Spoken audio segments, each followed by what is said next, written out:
Good afternoon, dear colleagues. All right, we can say clinical experience with the use of Russian ranibizumab. Well, this topic is very relative because we're talking about comorbidities and we are talking about diabetic retinopathy. It's quite widespread. It develops in 50% of patients with type 1 diabetes and in 50 to 20% of those with type 2 diabetes within 15 to 20 years after the debut of the disease. What are the indications for vitreoretinal surgery? That's basically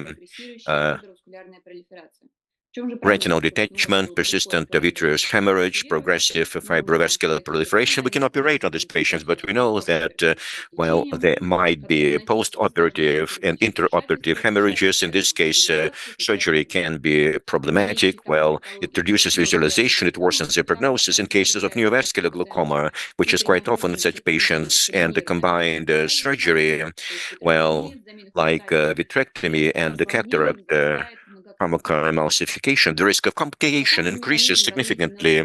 What is the mechanism of the development of neovascularization? That's a capillary occlusion of retinal ischemia, increased expression of VEGF and other pro-angiogenic factors, growth of abdominal new vessels, and formation of fibrovascular membranes. Why are these new vessels not quite good? As for the structure, they have thin walls, which lack of pericytes, disrupted intercellular junctions. Well, they are prone to bleeding and high permeability. Often they are localized in the optic disc and various retinal areas, as well as iris. Here, I would like to show you a video of the surgery in patients with proliferative tissues. Everything was quite well. And here, well, I uses the contact lens, and after this time, like 5 to 10 minutes, I go to the vitreous cavity. There is a drop of pressure. We can see a big hemorrhage, which is covering everything, including the disc of the macula. And of course, with this hemorrhage, we need to do something. And in this case, I will start the tamponade. So what are the risk factors for such intraoperative bleedings? As I said before, active neovascularization of the optic disc and retina, while iris ruberosis, also dense fibrovascular proliferation, while recent vitreous hemorrhages, also there might be patients with retinopathy with poor glycemic control. HbA1c can be more than 8%, and such patients may have a systemic hypertension. Also, as for intraoperative hemorrhages, they have an impact on the outcome of the procedure. And as you can see at the previous slide, they occur quite often. The operative field is not quite good in terms of visualization, while surgery duration increases by 35 to 45%. We have to do something. That means we use additional manipulations in this situation.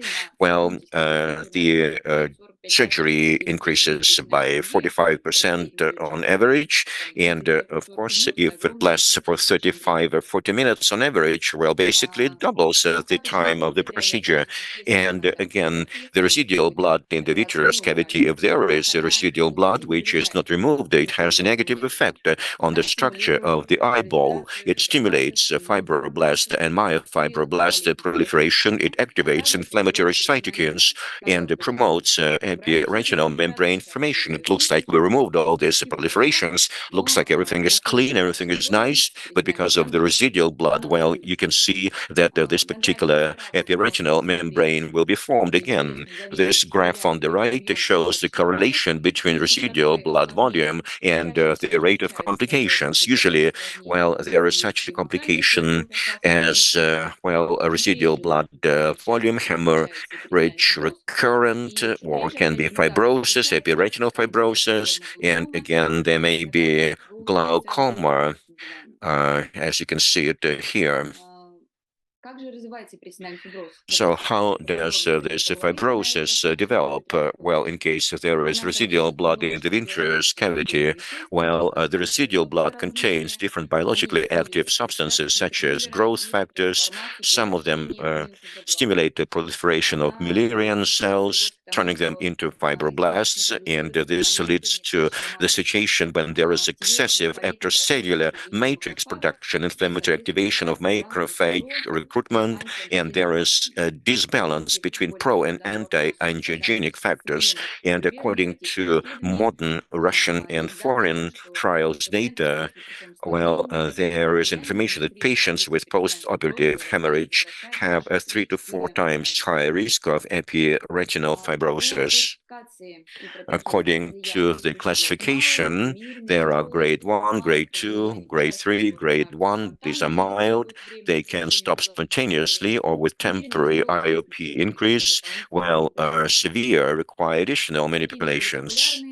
And here you can see methods for stopping intraoperative bleeding, such as an increase in intraocular pressure, intraocular diathermy, well, targeted coagulation of bleeding vessels using a bipolar and diathermic probe, fluid gas exchanger, or sometimes we can use also under laser coagulation. And again, I should tell that often we can use the uh, tamponade here, which can give us good results. Well, risks of excessive diathermy use, of course, may have the negative effect. And here you can see the risks of excessive diathermy use. That's thermal retinal damage and atrophic holes, vascular occlusion and ischemia, enhanced inflammatory response, release of pro-inflammatory cytokines, and stimulation of fibrotic processes, fibroblast activation at the risk of developing epiretinal fibrosis. The one I mentioned before, it looks like we removed it, but there is residual blood left, and the use of diathermy and the risk of such fibrosis is much higher in such patients. Again, as we studied this question, we looked at different trial results in Russia and abroad. Well, surgeons believe that the use of the combined approach is most effective, most correct, I would say. For example, increase in the IOP, well, preoperative injection and interoperative control. Well, here we can obtain quite good results. Well, and again, but there is another method that can be used here, well, to prevent the development of such hemorrhages. That's a preoperative use of anti-VEGF therapy before vitrectomy. The use of anti-VEGF allows us to reduce the intraoperative bleeding frequency. Also, there will be less need for diathermy in this case, and it will shorten the duration of the surgery. Also, the fewer retinal tears and reducing the frequency of use of silicone oil. As for post-operative results, well, here the use of anti-EGF showed some advantages such as better, best corrected visual acuity, fewer earlier recurrent hemorrhages, faster resorption of hemorrhages, and lower risk of epiretinal fibrosis. So what are the optimal timing for anti-VEGF drug introduction? Well, usually it's 6 to 14 days before surgery, and as for the mechanism, neovascular regression begins within 24 hours after the introduction of a drug like that. Again, here is a video. The first video was the patient with diabetic retinopathy, and here you can see the retina, and we can see that there is the formation of the blood clots, and again, you can see there is the extensions formed, and again, you can see the fibrovascular extensions, and here it's more difficult to work here, less comfortable if, for example, compared to the situation when we had the specific preparation before the surgery. Here is another patient, a rather difficult patient with diabetes mellitus type 2, with the retina involved, and here you can see the fibrosis membranes on the retina, and of course, anti-EGAF was introduced. And if there were no such inhibitors, the area of this proliferation would be behind the vessels, and in this case, it would be very difficult to operate on this patient as compared to the lack of angiogenesis inhibitors. Here is another patient, a severe patient. I remember him very well. The patient is on hemodialysis, and again, the condition was very poor. Again, we used the angiogenesis inhibitor as stage 1 of the treatment, and here you can see the surgery is very difficult. Well, retinal detachment, but step by step, carefully. Well, we use all of the substances, and there is less hemorrhage as compared to the situation when we did not administer such inhibitors. What drug do we use in our practice, in our center?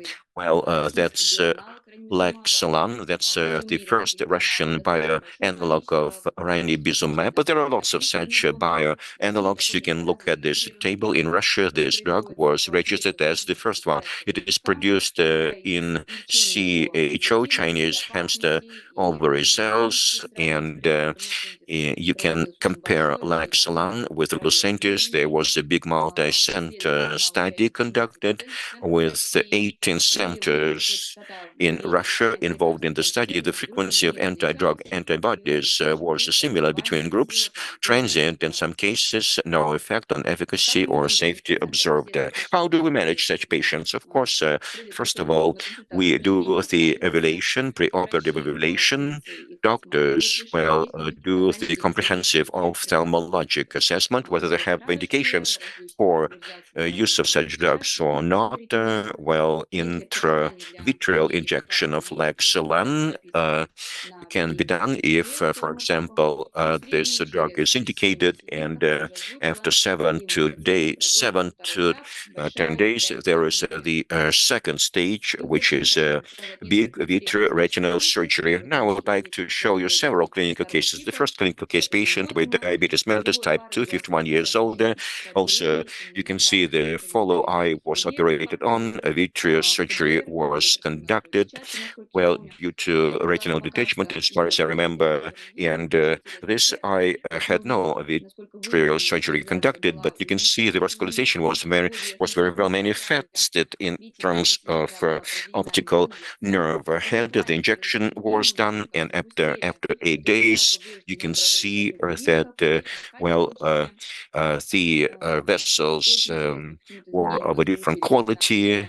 They were also changes in the central perimetry. It was not logically explained, but nevertheless, you can see that this patient had a better condition after 21 days. We can see the positive effect, and again, you can see the patient had, the pan-retinal treatment of the retina. The retina is stable. Maybe in the future we'll do the vitreous surgery, but right now we're not going to do it. The next clinical case, diabetes mellitus type 2, 44 years old. On the left is before the injection of the anti-VEGF. On the right, after the injection of the anti-VEGF, you can see newly formed vessels at the bottom picture, and 7 days after the injection, the newly formed vessels were quite active. The proliferation is not as bad as it used to be.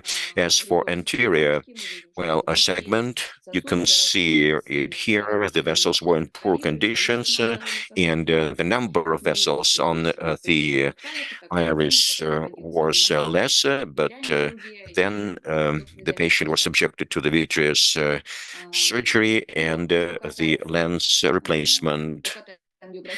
Here is OCT and ultrasound that were performed. Angiography showed us the situation, the proliferation before injection and the after injection, the number of vessels was reduced after the injection as compared to before the surgery. So then surgery was performed, and you can see that the patient feels himself quite comfortably. Here is another clinical case, 25 years old, diabetes mellitus type 2, and again, you can see we're fighting for his vision at our center, retinal detachment, and you can see the pictures here.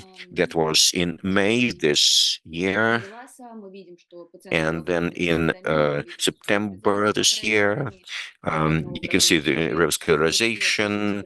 Again, you can see the extensions formed. The anti-VEGF was injected, and again, maybe it's not quite manifested as in case of the first case, but if you look attentively, you can see that, well, these vessels are less manifested, and then the surgery was performed. And as for the anterior chamber, the caliber of vessels was reduced, the lumen was smaller, the width of the vessels was smaller, so it had a positive effect in case of neurovascular glaucoma as far as anti-VEGF drug is concerned. Well, as for conclusions, well, I should say that preoperative anti-angiogenic therapy significantly reduces intraoperative bleeding risk in VRS or combined surgery in patients with PEDR or neurovascular glaucoma. Optimal timing of surgery is 6 to 14 days after the injection. That's an average.